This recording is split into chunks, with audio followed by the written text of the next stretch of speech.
el problema con los Estados Unidos. Si ustedes entran al internet, hay muchísima gente hablando, incluso ya hay gente diciendo que el culpable es AMLO porque dejó pasar la migración. Los migrantes, esto había que haberlos parado en la frontera, haberle dado con todo que no entren.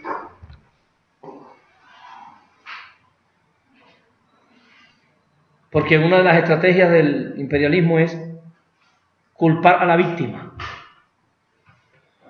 Te violan, pues la faldita. Mira con la faldita que andaba. ¿Cómo no la van a violar? Culpan a la víctima para absolver al agresor. Ahora resulta que nosotros somos culpables porque tratamos como personas a los migrantes.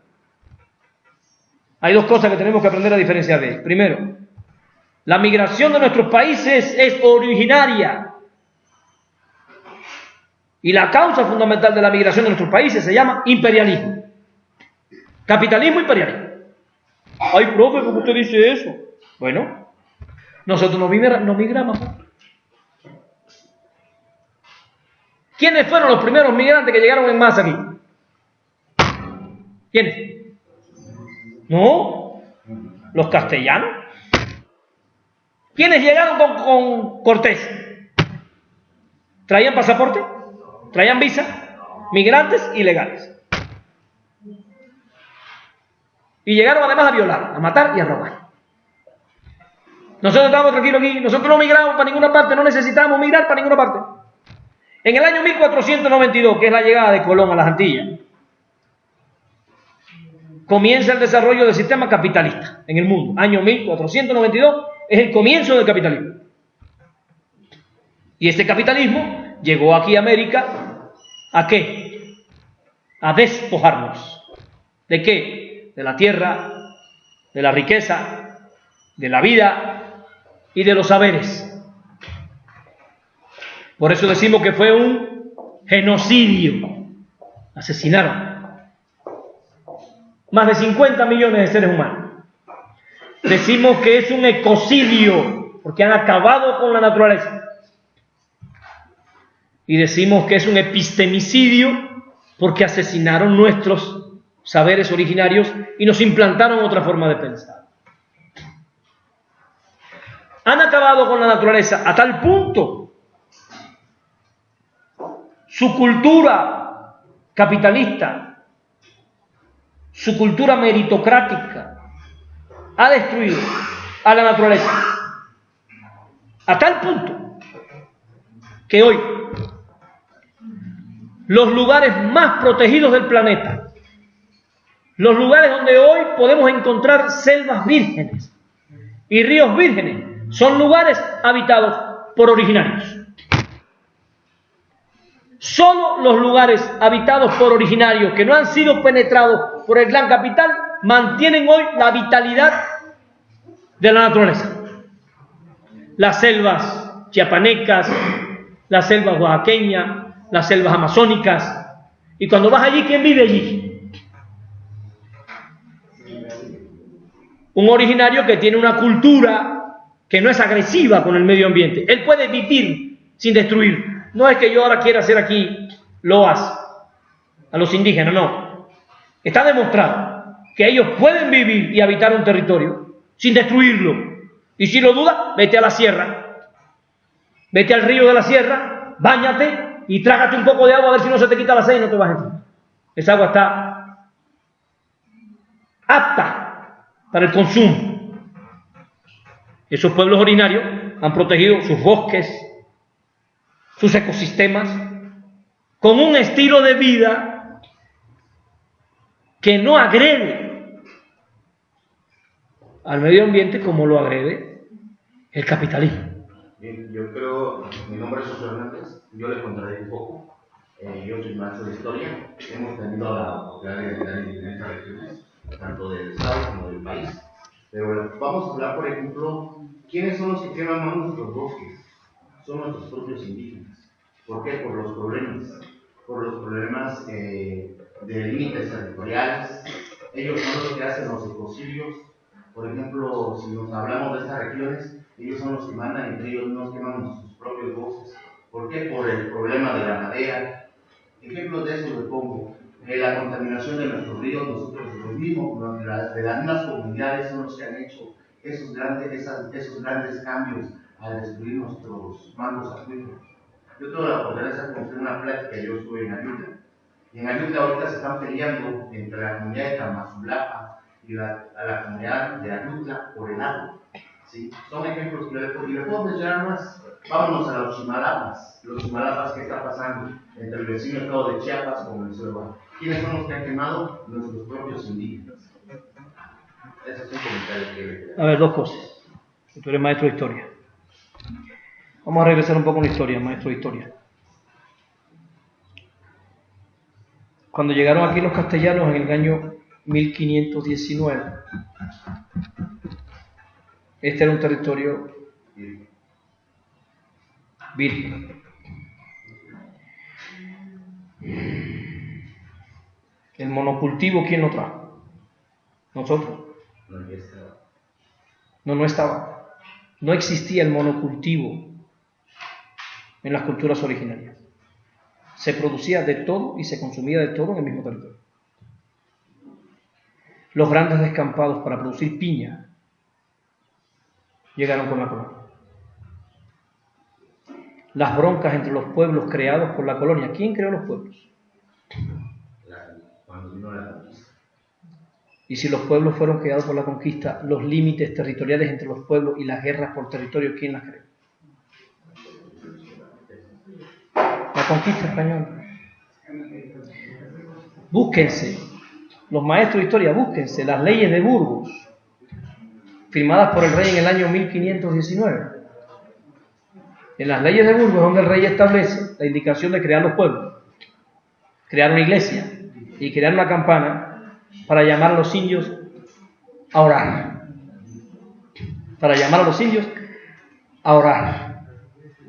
Claro, si yo lo veo así como lo está viendo acá mi compañero, yo lo que descubro es al indio destruyendo el medio ambiente, en algunos casos.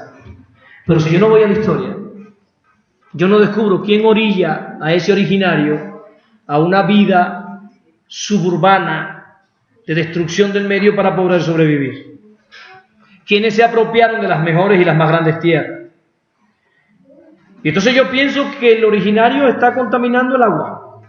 La pregunta es, ¿con qué? ¿Con el carbón de la leña? ¿Con qué un originario puede contaminar el agua? ¿Con qué producto originario contamina el agua? Ninguno.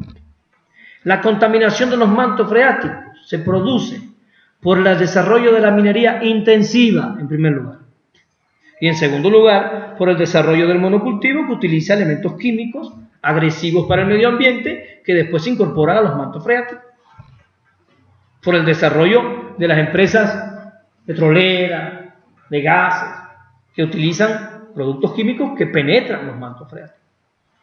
Los originarios no tienen cómo contaminar el agua.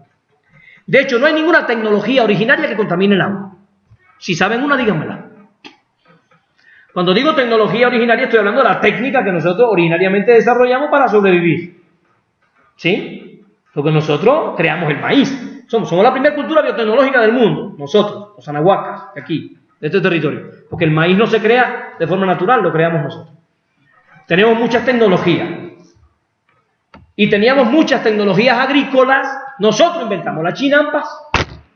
Nosotros inventamos la producción en los cerros. Bueno, nosotros fuimos obligados a ir a sembrar los cerros porque los llanos y las mejores tierras fueron ocupadas por los españoles. Pero incluso así, cuando producíamos en los cerros, lo hacíamos con tecnología que evitaba el deslave. Todo eso se ha perdido. Ahora vamos a culpar al originario. Ahora decimos que el indio es el culpable. O sea, es el capital ahora responsabilizando al despojado de la destrucción que origina el despojo. No, yo no coincido. Yo creo que tenemos que revisar la historia más minuciosamente para descubrir cuál es la causa que está detrás, la causa real que está detrás. Bueno, si tú te mueves ahora por la carretera de Oaxaca a Puerto Escondido y ves la destrucción que hay, la causa aparente parece que son los mismos indígenas que están acabando con el cerro. Y al final yo diría, la conquista no fue tan mala, lo peor fue esto, porque no estoy buscando la causa real. Y si usted tiene un campesino pobre en una hectárea de tierra y su producto no se puede vender, ¿por qué no se puede vender? Profe, ¿por qué no se puede vender? A ver, le voy a dar un dato. Ustedes busquen los otros. En el año 1994, que fue cuando entra en vigor el Tratado de Libre Comercio, México, 1994, 1 de enero, México compraba al extranjero alimentos por el valor de 1.800 millones de dólares. 1.800 millones. Ahí me puedo equivocar por unos pesos. 1994. En el 2010, México compraba alimentos al extranjero por 25.000 millones. Dejamos de alimentarnos para comprar los productos agrícolas a los Estados Unidos. ¿Ustedes creen que eso fue casual? ¿Ustedes creen que es casual que los pavos que nos comemos aquí el fin de año digan Made in Canadá? Y la manzana diga Made in Michigan. Eso no es casual. Empobrecieron el campo mexicano, dejaron de atender al campo mexicano para permitir la entrada de los productos norteamericanos. Ay, profe, ¿a usted se le ocurren cada cosa? Busquen la historia. ¿Quieren otros datos? Nosotros producíamos los autobuses. Sí, profe. Todos esos autobuses que tú ves en Oaxaca que odiamos son esas cajas. Son nuestros, los hicimos nosotros. Le amarran un alambre al motor y sigue andando. No se para el autobús. ¿Sí o no? Se privatizó la empresa.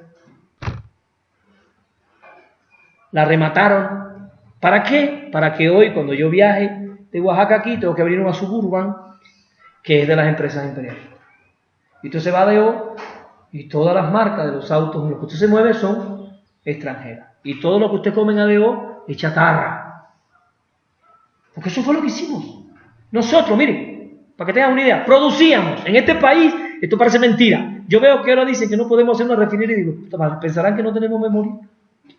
En este país se construían los vagones del ferrocarril y la locomotora completa, sin importar ni un tornillo, se producía. ¿Sí o no? Privatizaron los ferrocarriles, destruyeron los ferrocarriles. Ya no producimos eso. Profe, ¿y quién ganó con eso? ¿Cómo que quién ganó? Si en un tren que tiene 50 vagones tú lo llenas de oaxaqueños gordos, los paseabas del Istmo a Oaxaca y paraban en cada pueblo y ahí se hartaban de dulces tradicionales. Había una economía viva atrás del ferrocarril, todo eso se desbarató, ahora hay que viajar en autobuses ADO. ¿Quién se enriquece con el empobrecimiento de la economía nuestra? Ese vampiro que tenemos ahí al lado. Ustedes producían fertilizantes. Las fábricas de fertilizantes se privatizaron, se vendieron. Hoy ustedes le compran fertilizantes a los gringos. Vaya, el colmo. Ustedes hoy le compran a Estados Unidos maíz que se creó en esta tierra. Y nosotros nos autoabastecíamos de maíz. Ya no. Ahora ese campesino que está tirado ahí en la banqueta con 4 tomates y no puede competir con Sanz, ni con Chedraui, ni puede competir con nadie. Tiene que escoger entre cortar el árbol o que sus hijos se mueran de hambre. ¿Qué tú decides? Si fueras tú, ¿qué decidías? Chinga el árbol. La pobreza es la primera causa de la agresión al medio ambiente de los pueblos originarios. Los pueblos originarios no agreden al medio ambiente por cultura, lo hacen por necesidad. Y aún así, donde único hay bosque es en sus regiones. Fíjense, aún así, donde único hay río donde te puedes bañar es en sus regiones. Vete a bañar en el Papaloapan, te vas a salir de reconocida. Eso no sirve. Vete a bañar al Atoyá. Ahora vete a Sola de Vega a ver si te puedes bañar en el río. Por supuesto. Si el río inmenso ahí, se dan unos baños a la gente terrible. Lo que quiero es que ustedes empiecen a pensar, porque puede ser que nuestros análisis nos lleven a convertir en victimario a la víctima. Ahora AMLO quiere rescatar al campo. Y como ya estoy en este tema, voy a dar 2 datos para que entendamos la postura de Estados Unidos. ¿Qué está pasando con Estados Unidos? En mi opinión, dos cosas fundamentales. Dos hechos fundamentales. Primero, la postura de Andrés Manuel con respecto a Venezuela, Cuba y Nicaragua. Estados Unidos ha armado una estrategia para agredir a esos tres países nuevamente y AMLO ha dicho: conmigo no cuente. Incluso se lo dijo al rey de España en su cara, al presidente. Nosotros no. Con nosotros no cuentan para eso. Para que tengan una idea de lo que está ocurriendo. Hoy en Cuba no hay aceite para comer. Hoy la gente en Cuba, hoy, están cocinando con agua otra vez. Todo el periodo especial del 90 al 2000 yo lo pasé en Cuba con unas estrecheces económicas terribles. Años sin comprar unos zapatitos, una ropita, se guardaban los zapatos, ibas a jugar fútbol descalzo. Porque no ibas a gastar los tenis, sabías que no había tenis. El tenis se guardaba y jugábamos descalzo. Y guardaban la ropita porque sabía que era la única. Estoy hablando de 10 años sin comprar ropa, ni para tus hijos ni para ti. Entonces la ropa del mayor para el menor, y la del menor para otro, y el zapato así se iba heredando. Así hice yo en la universidad. Así estaba hoy otra vez Cuba. Porque Estados Unidos acaba de arreciar el bloqueo. Quieren a Venezuela. Profe, ¿por qué quieren a Venezuela? Ustedes lo saben, pero les voy a dar el dato exacto. Reserva de petróleo de Estados Unidos: 37.000 millones de barriles. Estos datos son aproximados, ¿sí? Porque nadie bajó allá abajo a ver cuánto. Esto es un cálculo, ¿no? No vayan a decirme, oye, ya cambió. 37.000 millones de barriles, los gringos. Voy a poner a Rusia, que es un enemigo histórico de Estados Unidos. ¿Cuánto tiene Rusia en reserva? 80.000 millones de barriles. Casi 3 veces lo que tiene Estados Unidos.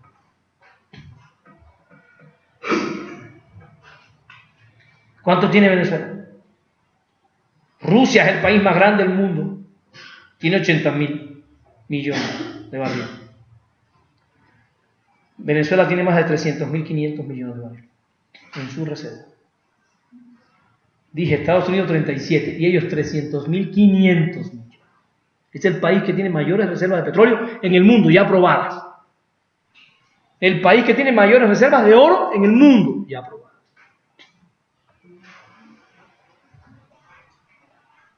Pero el presidente es un obrero. Y Hugo Chávez nacionalizó el petróleo de la faja del Orinoco. ¿A quién se lo quitó? ¿Quién era el dueño de ese petróleo? ¿Quién creen ustedes que era? Estados Unidos. Nosotros somos 33 países en América Latina. 33. 3. 30 más 3, 27 más 6. 25 más 8. 33 países.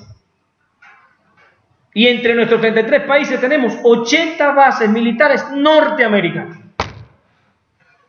¿Y saben cuántas bases militares nuestras hay en Estados Unidos? Adivinen. Ninguna. Lo estoy diciendo para que piensen. Ellos tienen 80 bases allá acá y nosotros ninguna allá. La pregunta es, oye, ¿por qué? ¿Quién es el peligro? ¿Venezuela? ¿Cuba? ¿Cuba no invadió a nadie? No, el peligro dice por la televisión que nosotros somos el peligro. El verdadero peligro dice que los migrantes son el peligro. Los migrantes son originados por el despojo que ellos generan en este continente. Pero ellos cacarean tanto que el migrante es el peligro que todos terminamos pensando así. Y ellos dicen tantas veces que Maduro es el peligro que todo el mundo termina pensando así. El segundo elemento por el que yo pienso que Trump está haciendo esto. Fíjense, yo voy a aventarme a decir una hipótesis. Yo no sé si va a ser así, yo pienso que va a ser así. Pero en estos análisis históricos yo me puedo equivocar, ustedes me dirán cuando pasen unos meses. Primero, a mí me queda claro que Estados Unidos no quiere sentarse a conversar con AMLO.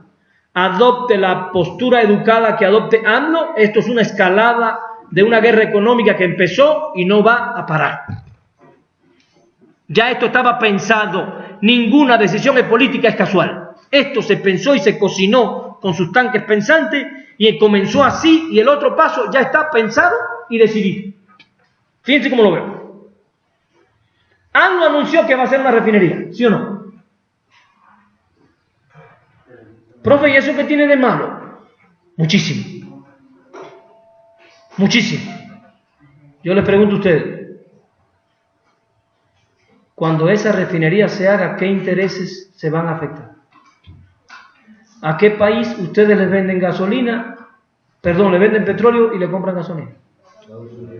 Si ustedes hacen una refinería, ¿a quién van a dejar de comprarle gasolina? Si ustedes hacen una refinería, ¿a quién van a dejar de venderle petróleo?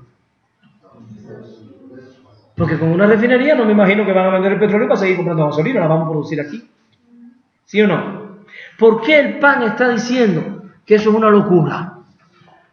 Porque el PAN siempre defendió los intereses de los Estados Unidos. Profe, ¿y por qué usted dice que el PAN defendió los intereses de los Estados Unidos? A ver, hija mía, ¿en qué año surgió el PAN? 1939. Anótenlo, que no se les olvide, profesores. ¿Quién estaba en el gobierno en el año 1939? Lázaro Cárdenas del Río. El PAN surge como un partido que se oponía a las nacionalizaciones de Lázaro Cárdenas. El PAN, desde que surge defendiendo intereses extranjeros, hegemónicos, imperialistas. Por eso el PAN es más de derecha que el PRI. Por eso cuando el PRI no habla, el PAN sale con sus estupideces. Porque el PAN históricamente siempre fue de muy derecha. El PRI no se confunda. No se vayan a confundir con el PRI. Hay que ser dialéctico. Hay que ser dialéctico porque Cárdenas era del PRI. Con lo cual el PRI era. Y los gobiernos cardenistas eran del PRI. Y Colosio era del PRI. Y el PRI comienza siendo un partido nacionalista, anti-norteamericano, porque nacionaliza los recursos para beneficiar a este país. Y le doy un dato. Se me fue el maestro historia. Le voy a dar un dato. Le voy a dar un dato histórico para que lo vean. Desde el año 1934, que llegó Cárdenas al poder, hasta el año 1980. Fíjense qué interesante. Del 34 al 80, la economía mexicana creció todos los años en promedio 6 puntos. Y a partir del 80, se vino abajo con el neoliberalismo. Recuerden, los gobiernos cardenistas siguieron la política de Cárdenas. Recuerden. Por eso cuando a mí me dicen PRI, 80 años de dictadura del PRI, yo digo, espérate, vamos a estudiar historia, ¿no? Vamos a estudiar historia porque el PRI no es el mismo. No, tú no puedes comparar el PRI del neoliberalismo, tú no puedes comparar al PRI de Miguel de la Madrid, ¿verdad? Al PRI del pelón descarado, ¿cómo se llama? De Salinitas de Gortari, al PRI de Peña y de Fox y de Calderón. Yo pongo a estos del PAN en el PRI porque, evidentemente, si uno hace un análisis profundo son lo mismo. No se puede comparar ese PRI con el PRI de Cárdenas, de los gobiernos cardenistas, de Colosio. Tenía un pensamiento. Entonces, cuando AMLO haga la refinería, ¿qué intereses se van a afectar?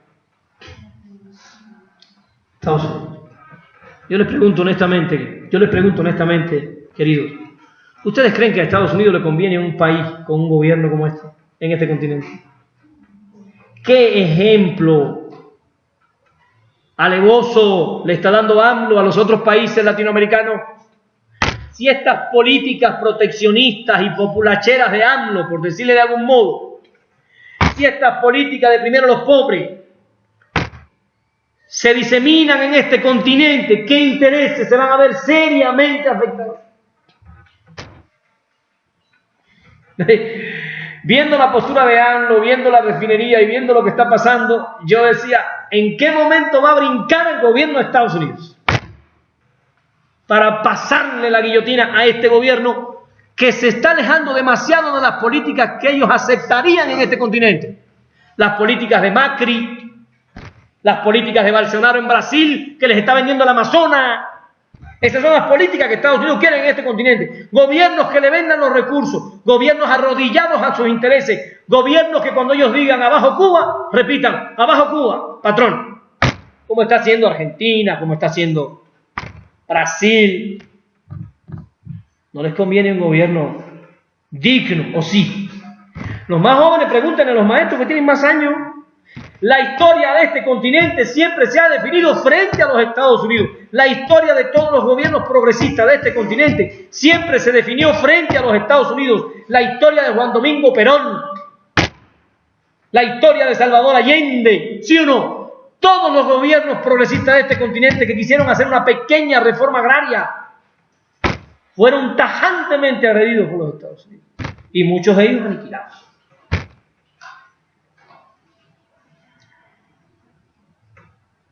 Yo pregunto, ¿los muchachos de secundaria están listos para entender estas cosas? Sí, pero hay que darle otro tipo de clase de historia. Hay que empezar a darle otro tipo de clase de ciencia. Necesitamos ciencia con conciencia. Si no cambiamos la currícula seriamente, si no cambiamos los libros, si no cambiamos los autores, si no cambiamos los discursos, estos muchachos van a salir de aquí sabiendo cosas que no los emancipan de la dominación del capital. Es un reto que tenemos. Pedagogía crítica es pedagogía de la conciencia histórica, pedagogía del conocimiento del despojo.